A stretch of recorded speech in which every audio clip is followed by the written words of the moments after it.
dari Erwin Bangkinang. Assalamualaikum Ustadz, saya mau bertanya, apakah arisan itu dilarang dalam Islam? Soalnya kawan saya berkeyakinan bahwa arisan itu dilarang karena sama saja seperti undian. Terima kasih. Bismillahirrahmanirrahim. Assalamualaikum warahmatullahi wabarakatuh. Alhamdulillahi rabbil alamin. Wassalatu wassalamu ala ashrafil anbiya'i wal mursalin wa ala alihi wa sahbihi ajma'in, amma ba'd. Baik, kita lanjutkan. Ada beberapa pertanyaan yang masuk lewat WA atau Facebook. Jadi di antara yang ditanyakan adalah masalah arisan. Yang bertanya ini adalah Pak Erwin dari Bangkinang. Cuman Pak Erwin dia bertanya, dia boleh menjawab. Jadi apa hukumnya arisan? Kemudian dia bilang bahwa arisan itu menurut saya dilarang. Ya sudah, kalau dijawab kenapa ditanya lagi? Menurut temannya. Oh, saya kira menurut dia. Baik. Karena sama saja dengan undian ya. Pertama sekali bisa saya katakan bahwa arisan ini merupakan bentuk muamalah atau akad antara sesama kita yang bersifat kontemporer. Artinya masalah ini tidak masyhur di kalangan generasi-generasi sebelum kita. Jadi ini termasuk masalah kontemporer. Jadi bagaimana menurut Islam? Kalau dalil Al-Qur'annya, dalil sunnahnya secara tegas tak ada. Kemudian juga fatwa-fatwa ulama klasik juga tak ada. Cuman kalau untuk ulama-ulama kontemporer, karena masalah ini berhubungan dengan masalah kontemporer. Jadi di dalam masalah-masalah kontemporer ini sifatnya hal ini kan dalam muamalah. Apabila hal itu di dalam muamalah, maka pada prinsipnya al-aslu fil muamalat al-ibahah. Bahwa kaidah umum atau kaidah dasar dalam setiap kontrak muamalah yang berlaku antara sesama umat Islam, maka hukumnya pada prinsipnya boleh. Boleh hukumnya selama tidak terdapat dalil-dalil yang melarangnya. Maka ya, bagaimana hukum arisan ya, secara prinsip boleh. Kecuali ada hal-hal yang di situ nilai-nilai yang dilarang oleh agama, terdapat nilai-nilai yang dilarang. Apa nilai-nilai yang dilarang? Jadi kalau arisan ya secara prinsipnya boleh, selama dia tidak mengandung hal-hal yang diharamkan. Apa yang diharamkan? Pertama, riba. Yang kedua adalah gharar. Yang ketiga adalah dharar. Tiga ini kuncinya. Pertama, jangan mengandung riba. Apakah di dalam arisan ada riba? Yang saya ketahui arisan-arisan ibu-ibu pengajian itu tidak ada riba.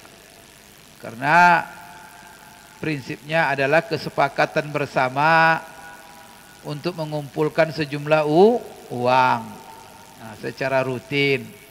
Nanti setiap minggu diundi. Diundi, siapa yang keluar undiannya dia yang berhak menerima. Tetapi setiap yang telah menerima itu dia berkomitmen membayar sampai semuanya kan dapat. Itu kan. Kemudian kalau riba di situ tidak ada riba, karena di situ utang piutang.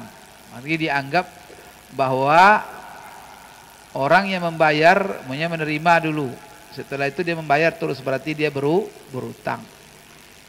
Di situ tidak ada, menurut hemat saya tidak ada riba. Baik itu riba yang bersifat riba duyun atau riba buyuk. Allahu alam. Kedua, gharar.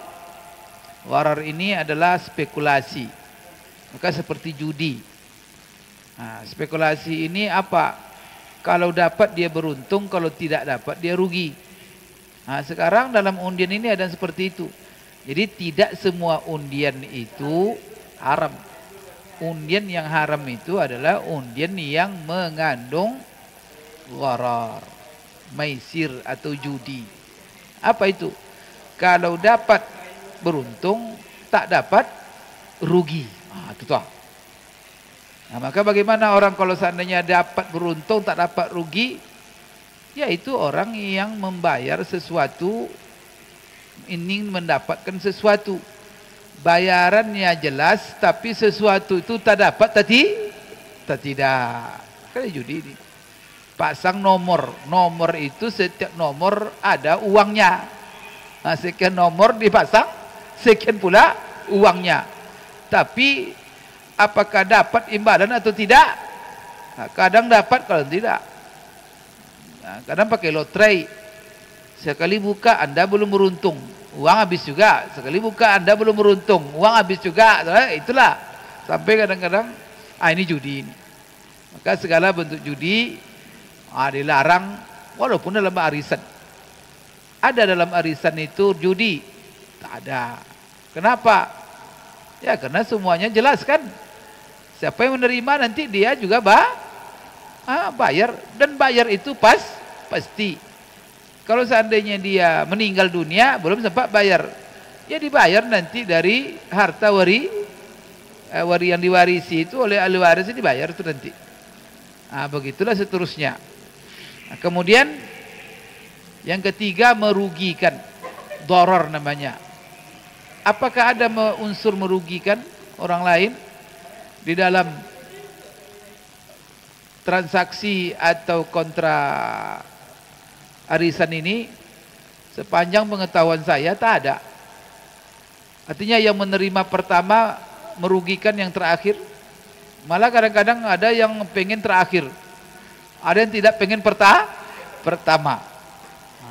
Kecuali nanti kalau ada arisan-arisan dia mengandung riba, dia mengandung spekulasi, gharar seperti judi, atau dia mengandung merugikan, unsur merugikan, maka itu hukumnya haram.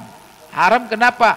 Bukan karena arisannya, karena dia mengandung unsur-unsur yang haram. Contoh yang dipatuakan umpamanya oleh MUI DKI Jakarta, masalah MUI Sumut juga pernah mempatuakan arisan haji, ya kan, atau arisan yang berujung kepada tawar menawar. Jadi dia suruh arisan, masing-masing bayar.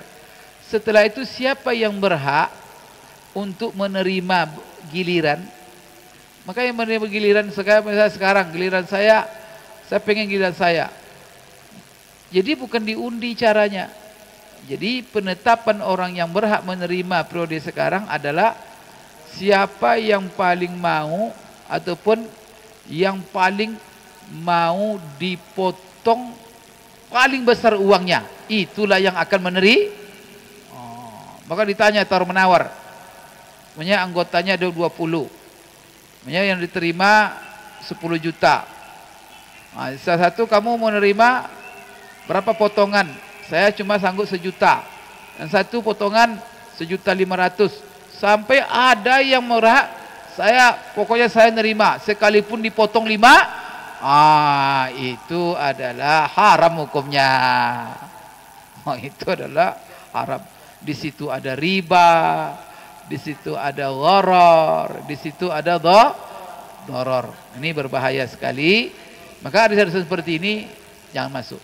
Tapi kalau ada umpamanya dikurangi dari yang diterima karena sepakat semuanya, ada yang mengurusi. Kalau bahasa awak kan julo-julo tuh kan. Ada yang mengurusinya, yang memungut uang, sehingga siapa yang nerima nanti dia kasih persen serelanya, ya kan?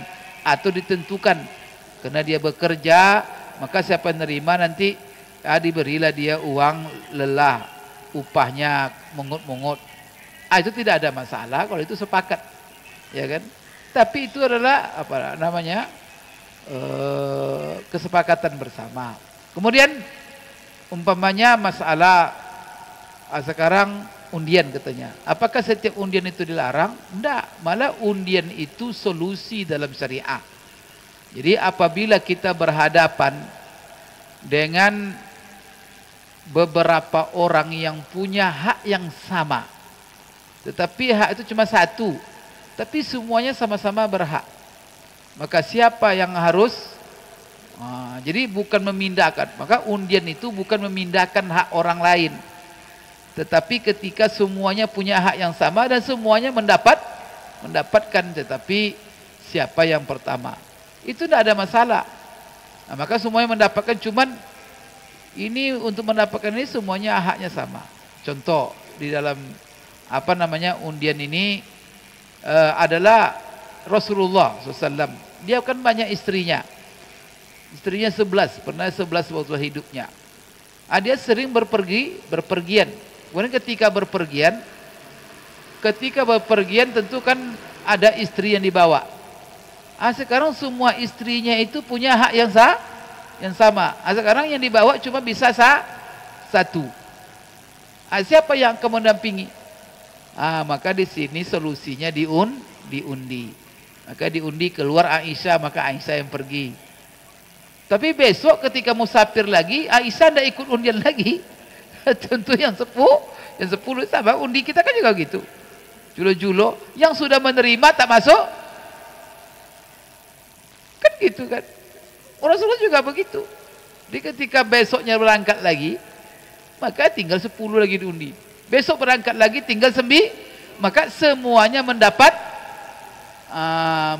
hak giliran. Cuma ketika itu, waktu itu siapa yang mendapatkan hak. Jadi bukan memindahkan hak orang lain, karena semuanya mendapatkan, tetapi saat itu siapa yang berhak. Sama dengan jula-jula di kita kan. Sekarang kan semua peserta berhak untuk menerima, tetapi untuk saat ini siapa yang didahulukan. Kemudian saya melihat juga banyak nilai-nilai positif. Jadi selama dia tidak mengandung yang diharamkan, maka hukum daripada arisan ini boleh. Kembali kita kepada kaidah asal di dalam muamalah. Kemudian ditambah lagi ada nilai-nilai sosial yang dikandung oleh arisan ini. Umpamanya apa? Nilai silaturahim, ya kan? Kemudian nilai ta'awun, saling bekerja tolong menolong. Dan ini malah saya lihat arisan ini solusi daripada riba juga. Karena dengan arisan terkumpul uang yang banyak, sehingga ada orang mendapatkan uang yang banyak, sehingga dia bisa membeli kebutuhan. Barangkali beli mobil, daripada dia berutang ke bank riba untuk beli mobil, dapat dia jula-jula tadi, arisan tadi, sehingga dengan arisan tinggal nanti dia mengansur dan ansuran dalam arisan tidak ada bunga. Berapa yang dia terima, berapa awal mengambil, begitulah terus kan tidak ada kan. Yang bulan depan akan lebih mahal lagi bayar, bulan depan lagi kan tidak ada. Kemudian siapa nerima dulu nanti berbunga kan tidak ada.